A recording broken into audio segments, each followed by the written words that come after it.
नमस्कार दोस्तों, स्वागत है आपका कैटलिस्ट मेडी जी यूट्यूब चैनल पर। दोस्तों मेरा नाम है संजय मिश्रा, बॉटनी पढ़ाता हूँ। दोस्तों जैसा कि आपको पता है, मैं अपनी वीडियोज में एनसीईआरटी को लाइन बाय लाइन डिस्कस करता हूँ। उसके साथ में नीट के आए हुए सभी प्रीवियस ईयर के सवाल को डिस्कस करता हूँ और उसके साथ साथ बेसिक से लेके एडवांस लेवल तक की सारी चीजों को कवर करता हूँ। तो इसी तरह आज के वीडियो में हम कुछ नया करने वाले हैं। आज के वीडियो में जो एक बहुत ही इंपॉर्टेंट चैप्टर है नीट के लिए, जिसका नाम है cell the unit of life. Cell the unit of life chapter को हम डिटेल में डिस्कस करेंगे वन शॉट के अंदर। बहुत ही, अगर टाइम ड्यूरेशन की मैं बात करूं तो बहुत कम होने वाला है। 20 से 30 मिनट 40 मिनट का ये लेक्चर हो सकता है, जो भी हो। लेकिन cell the unit of life chapter के लिए एनसीईआरटी का हर एक कोना खंगालेंगे और जहां जहां से अब तक क्वेश्चन बने हैं, आने वाले टाइम पे इस चैप्टर में जहां जहां से क्वेश्चन बन सकते हैं, उन सारी एरियाज को हम कवर करेंगे। दोस्तों अगर मैं बात करूं इंट्रोडक्शन की, तो cell the unit of life chapter को अगर हम डिस्कस करें तो स्टार्टिंग में कुछ लाइन दी गई है। पहली बात तो cell the unit of life chapter में हम पढ़ते हैं सेल के बारे में, डिटेल स्टडी करते हैं। किसके बारे में? सेल के बारे में। तो क्या होती है, ऑर्गेनिज्म क्या होते हैं, ठीक है, लिविंग ऑर्गेनिज्म क्या होते हैं, इन सारी चीजों के बारे में हम अच्छे से पढ़ेंगे। तो सबसे पहली लाइन एक क्वेश्चन मार्क है कि जो लिविंग ऑर्गेनिज्म होते हैं वो किससे बने होते हैं या फिर वो किन से मिलकर बने होते हैं। तो दोस्तों इसका जो बेस्ट आंसर होगा वो होगा कि कोई भी लिविंग ऑर्गेनिज्म अगर है, क्या है, कोई भी अगर लिविंग ऑर्गेनिज्म है तो वो लिविंग ऑर्गेनिज्म किससे मिलकर बना होगा? सेल से मिलकर बना होगा। सेल का मतलब कोशिका से मिलकर बना होगा। अब दोस्तों आपके जहन में एक सवाल आनी चाहिए कि नॉन लिविंग ऑर्गेनिज्म भी होते होंगे। दोस्तों देखो क्या है कि नॉन लिविंग ऑर्गेनिज्म जो हम यूज करते हैं, ये टर्म ही अपने आप में गलत है। क्योंकि जो नॉन लिविंग चीजें होती हैं, या तो उनके लिए हम थिंग्स यूज करते हैं या तो ऑब्जेक्ट यूज करते हैं। कोई भी ऑर्गेनिज्म नॉन लिविंग नहीं होता, ठीक है। हाँ, लिविंग ऑर्गेनिज्म आगे चल के डेथ होती है उनकी, वो अलग चीज है, पर नॉन लिविंग ऑर्गेनिज्म नहीं। नॉन लिविंग थिंग्स और लिविंग ऑर्गेनिज्म हम ऐसे यूज करते हैं, साइंटिफिकली मोर करेक्ट चीज है। तो मैं आपको बताना चाहूंगा कि जितने भी तरह के लिविंग ऑर्गेनिज्म होते हैं वो सेल से मिलकर बने होते हैं। किससे मिलकर बने होते हैं? सेल से मिलकर बने होते हैं। क्लियर है? अब ये जो सेल होती है, एनसीईआरटी ऐसा बोलती है कि ये बेसिक, क्या, basic structural and functional unit of life है। क्या है? Basic structural and functional unit of life. दोस्तों अगर मैं बात करूं, कोई भी ऑर्गेनिज्म हो, वो यूनिसेलुलर हो। यूनिसेलुलर का मतलब वो एक सेल से मिलकर बना हो। किससे? एक सिंगल सेल से मिलकर बना हो, या बहुत सारे सेल से मिलकर बना हो, या फिर बहुत सारे सेल से मिलकर बना हो, ठीक है। अल्टीमेटली वो बने किसके होते हैं? सेल के बने होते हैं। तो on the basis of number of cells अगर मैं बात करूं तो जो ऑर्गेनिज्म है वो दो तरह के होते हैं। एक तो यूनिसेलुलर ऑर्गेनिज्म जो सिंगल सेल से बने होते हैं, जैसे कि अमीबा है। अगर मैं बात करूं मल्टी सेलुलर ऑर्गेनिज्म जो एक से अधिक सेल से मिलकर बने होते हैं, जैसे कि हम ह्यूमन बींग्स हैं, प्लांट्स हैं, ये सारी चीजें जो भी हैं वो क्या है, मल्टी सेलुलर के अंदर आती हैं। इसीलिए हम बोलते हैं सेल को क्या बोलते हैं? फंडामेंटल यूनिट बोलते हैं, ठीक है। इसीलिए हम क्या बोलते हैं? सेल को क्या बोलते हैं? फंडामेंटल यूनिट बोलते हैं। अब अगर हिस्टोरिकल डिस्कवरी की बात करें तो दोस्तों रॉबर्ट हुक नाम के एक साइंटिस्ट थे जिन्होंने 1665 में, कब? 1665 में सेल की डिस्कवरी की थी इन्होंने। लेकिन इन्होंने जिस सेल को देखा था वो सेल थी डेड सेल। कैसी सेल थी? डेड सेल से। ओके, इन्होंने माइक्रोस्कोप का यूज किया था और इन्होंने टर्म दिया था सेल। समझ में आई बात? लेकिन अगर मैं बात करूं लिविंग सेल को किसने देखा, तो एंटोन वॉन लीeuwenhoek नाम के एक साइंटिस्ट थे जिन्होंने सबसे पहले लिविंग सेल को देखा पॉन्ड वाटर में। कहां पे देखा? पॉन्ड वाटर में सबसे पहले लिविंग सेल को देखा। क्लियर है? तो इतनी बातें हमें ध्यान रखने की जरूरत है। दोस्तों अब आ जाते हैं हम सेल थ्योरी पे। सेल थ्योरी क्या होती है? तो दोस्तों एक साइंटिस्ट थे जिनका नाम था स्लाइडेन। क्या नाम था? स्लाइडेन। और ये क्या थे? एक बॉटनिस्ट थे। क्या थे? एक बॉटनिस्ट थे। और दोस्तों अभी अगर जो नई वाली एनसीईआरटी आई है उसके अकॉर्डिंग ये कहां से थे? जर्मन से थे। कहां से थे? ये एक जर्मन साइंटिस्ट थे। इनके अकॉर्डिंग क्या था? All plants are composed of cells. Actually क्या है, इन्होंने ये स्टेटमेंट दिया था कि जितने भी प्लांट्स होते हैं, जितने भी प्लांट्स होते हैं, तो प्लांट्स में अगर मैं बात करूं तो प्लांट्स में क्या होते हैं भाई? लीफ है, स्टेम है, रूट है। तो वो सारे किससे मिलकर बने होते हैं? टिश्यू से मिलकर बने होते हैं। किससे मिलकर बने होते हैं? टिश्यू से मिलकर बने होते हैं। मतलब उसमें बहुत सारे तरह की क्या होती है? सेल्स होती है। तो इन्होंने ये कहा था कि जो प्लांट सेल का टिश्यू है वो डिफरेंट टाइप ऑफ सेल से मिलकर बना है, या फिर हम ऐसा बोल सकते हैं कि जो प्लांट है वो क्या है? डिफरेंट टाइप ऑफ सेल से मिलकर बना होता है। क्योंकि टिश्यू के डिफिनेशन पे अगर आप जाओगे तो आपको यह पता चलेगा कि जो टिश्यूज होते हैं वो डिफरेंट टाइप ऑफ सेल से मिलकर बने होते हैं, जिनकी ओरिजिन सेम होती है और फंक्शन भी सिमिलर होता है। समझ में आई बात? उसके बाद में दूसरे साइंटिस्ट हमारे आते हैं, स्वान। कौन आते हैं? स्वान। नई वाली एनसीईआरटी के अकॉर्डिंग ये भी एक जर्मन साइंटिस्ट थे। ठीक है। इन्होंने ये बताया था कि जो एनिमल सेल्स होती हैं, एनिमल्स होते हैं, वो भी किससे मिलकर बने होते हैं? सेल से मिलकर बने होते हैं। इंपॉर्टेंट चीज इन्होंने क्या बताया कि जो एनिमल सेल है, जो एनिमल सेल है उनमें जो आउटर कवरिंग होती है, आउटर कवरिंग जो होती है वो क्या होती है? प्लाज्मा मेम्ब्रेन होती है। समझ में आई बात? अगर मैं किसी एनिमल सेल की बात करूं तो उसमें जो आउटर कवरिंग होती है वो प्लाज्मा मेम्ब्रेन होती है। और इन्होंने एक कॉन्सेप्ट और दिया कि जो प्लांट सेल होते हैं उनके पास एक स्पेशल चीज पाई जाती है जिसका नाम है सेल वॉल। क्या पाई जाती है? सेल वॉल, जो अब्सेंट होती है एनिमल सेल में। किसमें? एनिमल सेल में नहीं पाई जाती। अगर मैं सेल वॉल की बात करूं तो ये प्लांट सेल में तो पाई जाती है लेकिन एनिमल सेल में नहीं पाई जाती है। तो इन्होंने दिया प्लाज्मा मेम्ब्रेन का कॉन्सेप्ट। उसके बाद में इन्होंने बताया कि प्लांट सेल में सेल वॉल पाई जाती है, एनिमल सेल में नहीं पाई जाती है। दोनों ने मिलकर सेल थ्योरी को दिया। दोनों ने मिलकर क्या दिया? सेल थ्योरी को। इनके अकॉर्डिंग क्या था कि all living organism are made up of cells and product of cells. तो इन्होंने जो अपना स्टेटमेंट दिया था, ये दिया था दोस्तों कि all living organism are made up of cells and product of cells. ठीक है। और जैसा कि आपको पता है cell is the basic unit of life in all organism. जितने भी तरह के ऑर्गेनिज्म होते हैं, सेल जो होती है वो बेसिक यूनिट होती है दोस्तों। उसके बाद में एक नए साइंटिस्ट आए, रुडोल्फ विर्को।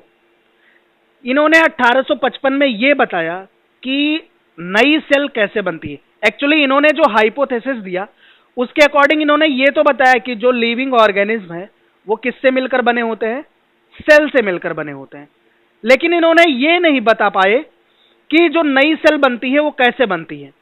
तो फिर रुडोल्फ विर्को ने बताया, इन्होंने एक स्टेटमेंट दिया, ओमनी सेलुला ई सेलुला। इसका मतलब यह था कि all cells arises from pre existing cells. मतलब जितनी भी नई सेल बनती हैं वो अपनी पूर्ववर्ती कोशिकाओं से बनती हैं या सेल से बनती हैं। समझ में आई बात?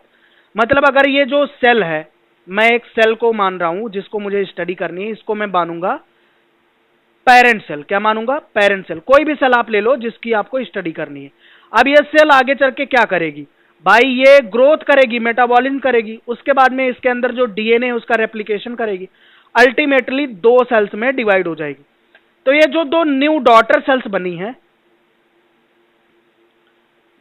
जो दो न्यू डॉटर सेल्स बनी है वो किससे मिलकर बनी है? इसी पेरेंट सेल या प्री एग्जिस्टिंग सेल से मिलकर बनी है।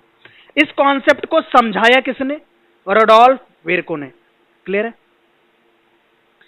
इसीलिए जो मॉडर्न सेल थ्योरी है वो क्या एक्सप्लेन करती है कि all organism are composed of cells, cell is the structural and functional unit of life, all cell arises from pre existing cells. समझ में आई बात? जितने भी लिविंग ऑर्गेनिज्म है वो सेल से मिलकर बने होते हैं। सेल क्या है? Basic structural and functional unit होती है। उसके अलावा जितनी भी नई सेल हैं वो अपनी पूर्ववर्ती सेल या फिर पूर्ववर्ती कोशिका या फिर हम उनको बोल सकते हैं कि प्री एग्जिस्टिंग सेल से मिलकर बनी होती हैं या पेरेंट सेल से ही बनी होती हैं। दोस्तों, सेल के नंबर के बेसिस पे अगर मैं डिवाइड करना चाहूं ऑर्गेनिज्म को, तो ऑर्गेनिज्म दो तरह के हो सकते हैं। यूनिसेलुलर, यूनिसेलुलर वो ऑर्गेनिज्म होते हैं जो सिंगल सेल से बने होते हैं, जैसे कि अमीबा है, पैरामीशियम है। ये कैसे होते हैं? सिंगल सेल से मिलकर बने होते हैं। इसी तरह अगर मैं बात करूं मल्टी सेलुलर ऑर्गेनिज्म की, तो ऐसे ऑर्गेनिज्म जिनके अंदर बहुत सारी सेल्स होती हैं उनको हम मल्टी सेलुलर ऑर्गेनिज्म बोलते हैं।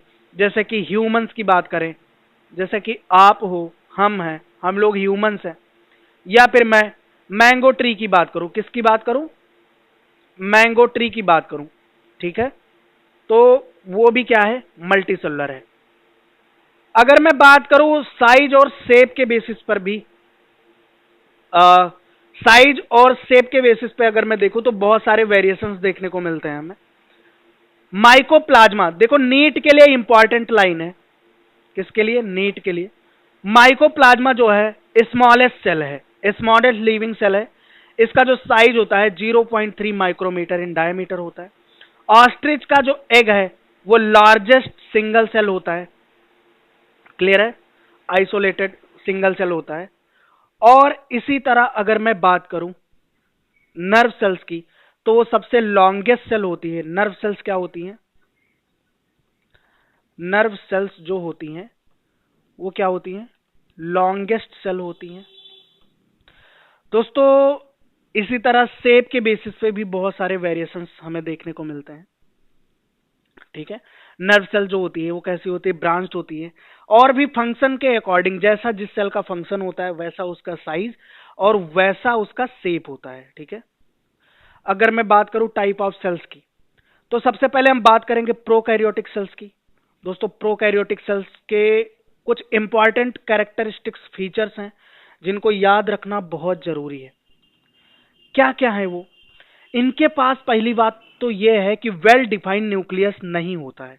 मतलब इनका जो जेनेटिक मटेरियल है वो साइटोप्लाज्म में ऐसे ही नंगा पड़ा होता है, कोई भी कवरिंग नहीं पाई जाती है।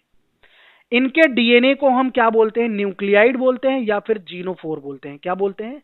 न्यूक्लियाइड बोलते हैं या फिर जीनोफोर बोलते हैं। कोई भी मेम्ब्रेन बाउंड सेल ऑर्गेनेल नहीं पाया जाता है इनमें। दोस्तों, एक सेल ऑर्गेनेल जो यूनिवर्सल है, राइबोसोम, जो सब में पाया जाता है, वो इनमें भी पाया जाता है, लेकिन ये 70s टाइप का होता है। इसकी जो दो सब यूनिट होती हैं वो एक 50s एक 30s।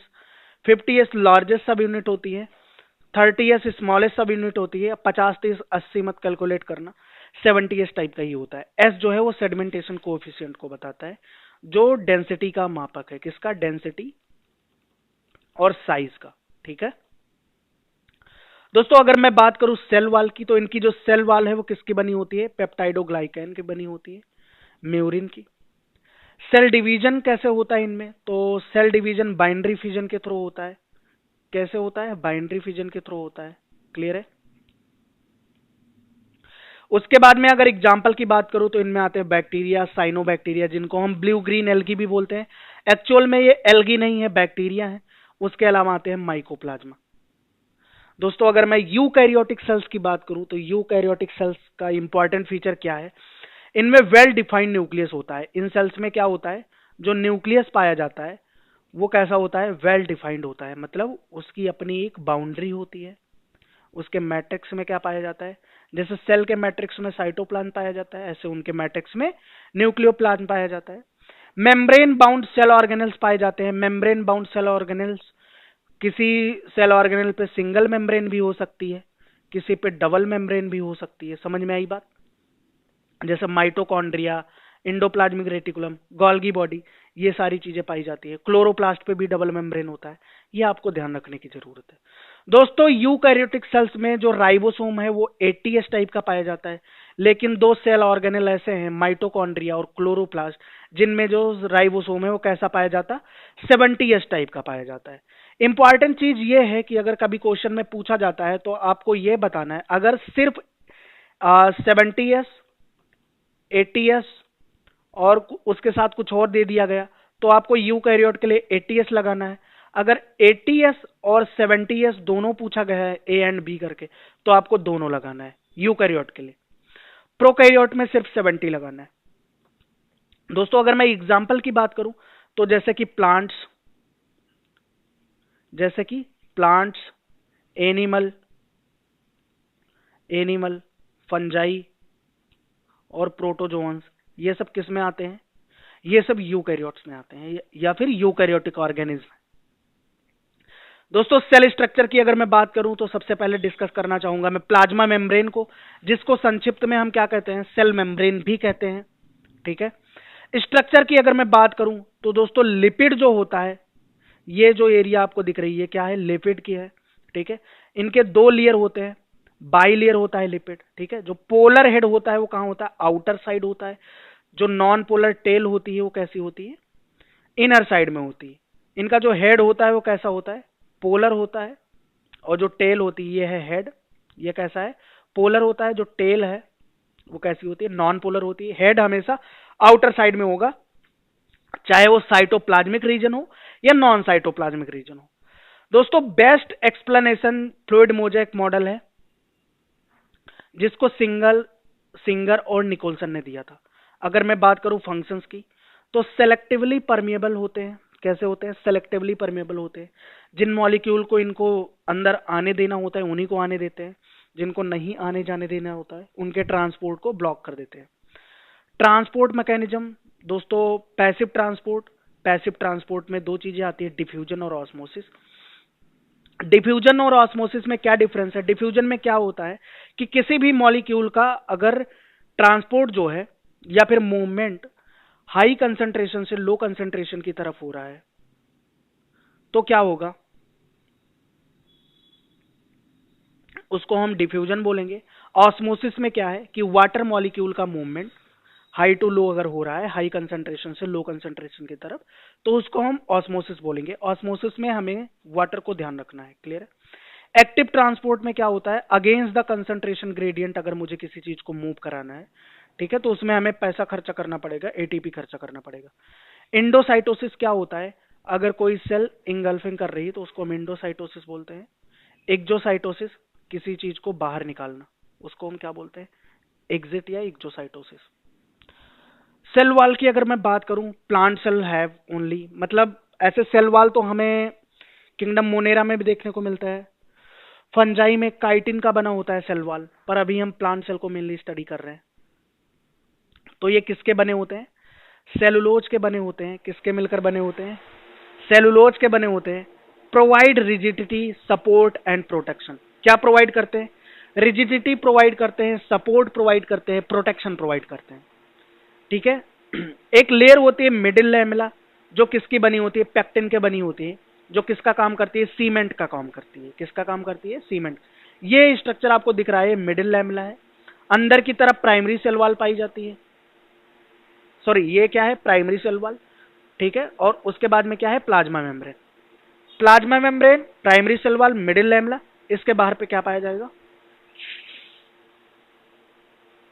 उसके बाद में अगर मैं बात करूं प्राइमरी एंड सेकेंडरी वाल की, किसकी बात करूं, प्राइमरी और सेकेंडरी वाल की। एक चीज आपको ध्यान रखने की जरूरत यह है कि सेलुलोज का फॉर्मेशन जो होता है, सेलुलोज सिंथेज जो होता है वो कहां पे होता है, प्लाज्मा मेम्ब्रेन पे ही होता है। कहां होता है, प्लाज्मा मेम्ब्रेन पे होता है, जो सेल वॉल के फॉर्मेशन में हेल्प करता है।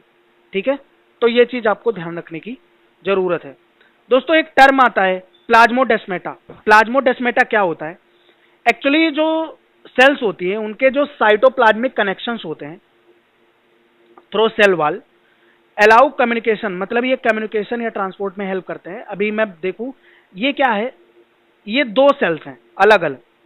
अब इनके सेल वॉल क्या है, इनके सेल वॉल इस तरह से हो गए हैं कि ये बीच में एक गैप बना दे रहे हैं, और इनके जो क्या है साइटोप्लाज्म, वो आपस में क्या है कनेक्ट कर रहे हैं एक दूसरे से। तो इनके बीच में कम्युनिकेशन या ट्रांसपोर्ट हो सकता है मॉलिक्यूल का। तो इस कनेक्शन को हम क्या बोलते हैं, प्लाज्मोडेस्मेटा बोलते हैं। दोस्तों साइटोप्लाज्म एक बहुत ही इंपॉर्टेंट चीज आ गई। साइटोप्लाज्म क्या होता है, ये जेली लाइक मैट्रिक्स होता है बिटवीन मेम्ब्रेन एंड न्यूक्लियस। दोस्तों एक सेल है, उसके अंदर न्यूक्लियस है, उसके अंदर क्या है न्यूक्लियस है। तो ये हो गई उसकी प्लाज्मा मेम्ब्रेन और ये हो गया न्यूक्लियस। इसके बीच का जो मैट्रिक्स है वो एक जेली सब्सटेंस से फिल आउट होता है, जिसको हम साइटोप्लाज्म बोलते हैं। कंटेन ऑर्गेनेल्स, इसके अंदर सेल ऑर्गेनेल्स होते हैं और एंजाइम्स होते हैं, किसके लिए, मेटाबॉलिन्स के लिए। दोस्तों इंडोमेम्ब्रेन सिस्टम क्या होता है, इंडोमेम्ब्रेन सिस्टम वो होता है, इसमें कुछ सेल ऑर्गेनेल्स ऐसे होते हैं जो जिनके जो फंक्शंस होते हैं वो क्या होते हैं, कोऑर्डिनेट होते हैं।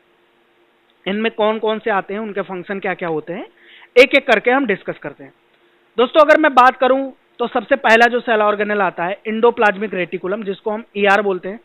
ये दो तरह के होते हैं, पहला होता है रफ इंडोप्लाज्मिक रेटिकुलम, दूसरा होता है राइबोसोम, और दूसरा क्या होता है स्मूथ इंडोप्लाज्मिक रेटिकुलम।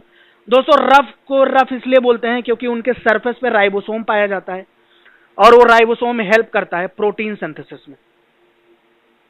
दोस्तों इसी तरह अगर मैं बात करूं स्मूथ एंडोप्लाज्मिक रेटिकुलम की, तो ये हेल्प करते हैं लिपिड की सिंथेसिस में और उसके अलावा डिटॉक्सिफिकेशन, लिपिड के साथ साथ स्टेरॉइड का भी सिंथेसिस करवाते हैं। क्लियर है आपको। दोस्तों उसके बाद में आता है गोल्गी ऑपरेटस। ये क्या करता है, modification, sorting and packaging of material like courier hub. ठीक है, ये लाइसोसोम को भी प्रोड्यूस करते हैं और बहुत सारी वेसाइकल्स बनाते हैं जो ट्रांसपोर्ट में हेल्प करती है। दोस्तों अब बात करें अगर लाइसोसोम की, तो लाइसोसोम के पास बहुत सारे तरह के हाइड्रोलिटिक एंजाइम होते हैं जो एसिडिक पीएच पे काम करते हैं।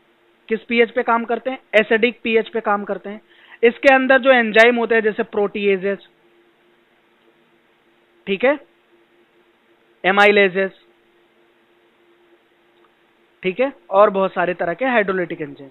ये क्या करते हैं, digest waste material, old cell organelles और सुसाइडल बैग, इनको हम बोलते हैं, क्या बोलते हैं, सुसाइडल बैग बोलते हैं। ठीक है, जो बेस्ट पीएच होता है, ऑप्टिमम पीएच इनके लिए, वो क्या होता है, pH 5 होता है। क्या होता है, pH 5 होता है, जो एसिडिक होता है, जिन पे ये बहुत अच्छा काम करते हैं। दोस्तों अगर मैं बात करूं वैक्यूल की, तो वैक्यूल किसके काम आता है, सेल के अंदर ये सबसे बड़ा ऑर्गेनेल होता है। क्या होता है, लार्ज, बहुत ही बड़ा होता है। 90% तो वाटर होता है इसमें, 90% वाटर होता है। उसके अलावा बहुत सारे मिनरल्स होते हैं, आयंस होते हैं और वेस्ट प्रोडक्ट जैसे सेकेंडरी मेटाबोलाइट इनके अंदर पाया जाता है। फंक्शन क्या होता है, प्लांट सेल को टर्जिड बनाए में रखने में हेल्प करते हैं। ठीक है, और प्लांट सेल में बहुत बड़े पाए जाते हैं। अगर मैं बात करूं एनिमल सेल की, तो एनिमल सेल में क्या होते हैं, बहुत ही स्मॉल वैक्यूल्स होते हैं या फिर नहीं पाए जाते। माइटोकॉन्ड्रिया उसके बाद में आता है। माइटोकॉन्ड्रिया को हम पावर हाउस ऑफ सेल बोलते हैं। इसमें एटीपी की सिंथेसिस होती है। क्या बनाता है, एटीपी बनाता है। ठीक है, डुअल मेम्ब्रेन होता है, outer and inner membrane. Inner membrane जो होता है उसकी इनफोल्डिंग क्या बनाती है, क्रिस्टी बनाती है। यहां पे आप देख सकते हैं इनर मेम्ब्रेन क्या बनाती है, क्रिस्टी बनाती है। इनर मेम्ब्रेन भी ही ईटीएस के लिए एंजाइम पाए जाते हैं। किसके लिए, ईटीएस के लिए, ईटीसी के लिए, इलेक्ट्रॉन ट्रांसपोर्ट चैन के लिए पाए जाते हैं। मैट्रिक्स में एंजाइम्स पाए जाते हैं, वो रेस्पिरेशन के लिए। ठीक है, ये क्या है, मैट्रिक्स है, इसमें जो एंजाइम पाए जाएंगे वो किसके लिए पाए जाएंगे, रेस्पिरेशन के लिए। कंटेन सर्कुलर डीएनए, इसके अंदर जो डीएनए होता है कैसा होता है, सर्कुलर होता है। राइबोसोम 70S टाइप का पाया जाएगा। इसको सेमी ऑटोनॉमस बोलते हैं। सेमी ऑटोनॉमस मतलब अपने काम के लिए, अपनी जरूरत के लिए आधी चीजें खुद कर लेते हैं। कुछ एंजाइम प्रोटीन के लिए सेल पे डिपेंडेंट होते हैं। ये किसका सिंथेसिस करवाते हैं, एटीपी की सिंथेसिस करवाते हैं ड्यूरिंग द एरोबिक रेस्पिरेशन। दोस्तों उसके बाद में आता है प्लास्टिड्स, जो कि प्लांट सेल में पाए जाते हैं। क्लोरोप्लास्ट ग्रीन पिगमेंट होता है, ठीक है, क्लोरोफिल का, फोटोसिंथेसिस में हेल्प करता है। दोस्तों इनमें डबल मेम्ब्रेन पाई जाती है, एक आउटर मेम्ब्रेन दूसरी इनर मेम्ब्रेन। ग्रेना और थैलाकॉइड पाया जाता है, ठीक है। दोस्तों जो क्लोरोप्लास्ट होता है उसके अंदर क्या पाया जाता है, ये थैलाकॉइड पाए जाते हैं। यही थैलाकॉइड अगर क्वाइन के पिलर लाइक स्ट्रक्चर में पाए जाएंगे तो उनको हम क्या बोलते हैं, ग्रेना बोलते हैं, जिनमें क्या होता है, लाइट रिएक्शन होता है। क्या होता है, लाइट रिएक्शन होता है। और क्या होता है, एटीपी NADPH की सिंथेसिस होती है। स्ट्रोमा होता है, स्ट्रोमा ये वाला खाली स्पेस होता है। स्ट्रोमा में एंजाइम होता है। स्ट्रोमा में क्या होता है, एंजाइम होता है। एंजाइम किसके लिए होता है, डार्क रिएक्शन के लिए होता है। डार्क रिएक्शन, डार्क रिएक्शन वो रिएक्शन होता है जिसमें शुगर की सिंथेसिस होती है, ठीक है। उसके अलावा डीएनए होता है। दोस्तों ये तीन तरह के होते हैं, क्लोरोप्लास्ट जो फोटोसिंथेसिस में हेल्प करता है, फिर उसके बाद में आता है क्रोमोप्लास्ट जो कलर पिगमेंट होते हैं, कलर पिगमेंट जैसे कि carotenoid, red, orange and yellow pigment found in flower and fruit, ठीक है। उसके बाद में आता है ल्यूकोप्लास्ट। ल्यूकोप्लास्ट में क्या होता है, ये स्टोरेज में हेल्प करते हैं, जैसे स्टार्च के स्टोरेज में, प्रोटीन के स्टोरेज में, ऑयल के स्टोरेज में, अलग अलग तरह के ल्यूकोप्लास्ट पाए जाते हैं। राइबोसोम की अगर बात करें तो साइट ऑफ प्रोटीन सिंथेसिस होता है ribosome, made up of small RNA and protein, RNA and protein के बने होते हैं। प्रोकैरियोटिक सेल्स में 70S और यूकैरियोटिक सेल्स में 80S टाइप के होते हैं। साइटोस्केलेटन की अगर मैं बात करूं तो ये क्या होते हैं, नेटवर्क होते हैं किसके, माइक्रोट्यूब्यूल और माइक्रोफिलामेंट के। क्या करते हैं, शेप प्रोवाइड करते हैं, मूवमेंट में हेल्प करते हैं, सपोर्ट प्रोवाइड करते हैं और सेल डिवीजन में भी हेल्प करते हैं, ठीक है। उसके बाद में अगर सीलिया और फ्लैजेला की अगर मैं बात करूं तो क्या होते हैं, मोटाइल स्ट्रक्चर होते हैं, hair like structure, 9+2 microtubule arrangement पाया जाता है इनमें, ठीक है। जिनमें 9 क्या होता है, पेरीफेरी, और 2 सेंट्रल होता है। 2 क्या होता है, सेंट्रल होता है। मूवमेंट ऑफ सेल और सबस्टेंस में हेल्प करते हैं। सेंट्रोसोम एंड सेंट्रियोल किस में पाए जाते हैं, एनिमल सेल में पाए जाते हैं। सेंट्रोसोम जो होता है उन 2 नंबर में और परपेंडिकुलर अगर उनका अरेंजमेंट हो तो उसको हम क्या बोलते हैं, सेंट्रियोल बोलते हैं। और क्या करता है, organise spindle fibre during cell division. Clear है। बात करेंगे हम न्यूक्लियस की, तो न्यूक्लियस क्या होता है, किसी भी सेल का कंट्रोल सेंटर होता है, ठीक है, सेलुलर एक्टिविटी को कंट्रोल करता है, डबल मेम्ब्रेन बाउंड होता है, ठीक है। इसके अंदर क्या होता है, न्यूक्लियोप्लाज्म होता है, न्यूक्लियोलस होता है। न्यूक्लियोलस के अंदर क्या बनते हैं, राइबोसोम बनते हैं। क्या बनते हैं, राइबोसोम बनते हैं। क्रोमेटिन, डीएनए प्लस हिस्टोन को हम क्या बोलते हैं, क्रोमेटिन बोलते हैं। क्लियर है। इसके अंदर क्या होता है, क्रोमेटिन होता है। ये जो डीएनए है, डीएनए के साथ साथ क्या होता है, हिस्टोन प्रोटीन होता है, तो उनको हम क्या बोलते हैं, क्रोमेटिन बोलते हैं। क्रोमेटिन के बारे में थोड़ा सा ढंग से जान लेते हैं। क्रोमेटिन क्या होता है, इसमें क्या होता है, जो क्रोमोसोम्स होते हैं, ठीक है, क्रोमेटिन आगे चल के क्या बनाता है, क्रोमोसोम्स बनाते हैं। अब क्या होता है, क्रोमेटिन जो होता है अनकॉइल्ड डीएनए होता है, ठीक है। अब अगर मैं बात करूं ये 2 तरह के होते हैं, यूक्रोमेटिन। यूक्रोमेटिन जो होता है वो ट्रू क्रोमेटिन होता है, लाइट स्टेन होता है, और ये क्या होता है, ट्रांसक्रिप्शनली एक्टिव होता है। हेट्रोक्रोमेटिन की अगर मैं बात करूं तो ये डार्क होता है और इनएक्टिव होता है। क्या इनएक्टिव होता है, ट्रांसक्रिप्शनली इनएक्टिव होता है। During division coil into chromosome, ये ज्यादा क्वाइल्ड होके क्या बनाते हैं, क्रोमोसोम बनाते हैं। DNA works on histone octamer, तो उसको हम क्या बोलते हैं, न्यूक्लियोसोम। न्यूक्लियोसोम क्या होता है, मान लो जो हिस्टोन का ऑक्टामर है उस पर डीएनए आके क्वाइल कर जाए तो उसको हम न्यूक्लियोसोम बोलते हैं। दोस्तों कुछ चीजें क्विकली रिवाइज कर लेनी चाहिए हमें, ताकि हमारे नंबर बढ़ जाए और चीजों को याद रखने में आसानी हो जाए, ठीक है। सबसे पहले अगर मैं बात करूं तो हुक ने क्या देखा था, डेड सेल को देखा था। लिव हॉक ने किसको देखा था, लिविंग सेल को देखा था। विर्को ने सेल फॉर्म सेल्स, इन्होंने ओमनीसेलुलर कॉन्सेप्ट दिया था। माइटोकॉन्ड्रिया में एटीपी बनता है और इसको पावर हाउस बोलते हैं। इंडोप्लाज्मिक रेटिकुलम 2 तरह के होते हैं, जो रफ होता है वो प्रोटीन बनाता है, जो स्मूथ होता है वो लिपिड बनाता है। गोल्गी बॉडी पैकेजिंग में काम करता है। लाइसोसोम सुसाइडल बैग बोलते हैं उसको।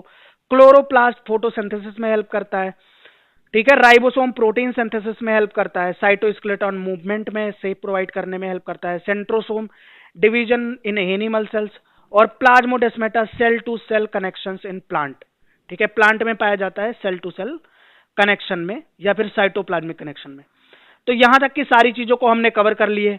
आई hope cell the unit of life chapter आपका अच्छे से कवर हो गया होगा। दोस्तों अगली वीडियो में हम एक नए चैप्टर के साथ मिलेंगे, तब तक आप हमारे साथ जुड़े रहिए और हमारे चैनल को सब्सक्राइब कर लीजिए। हमारे साथ जुड़े रहने के लिए आपका बहुत बहुत धन्यवाद।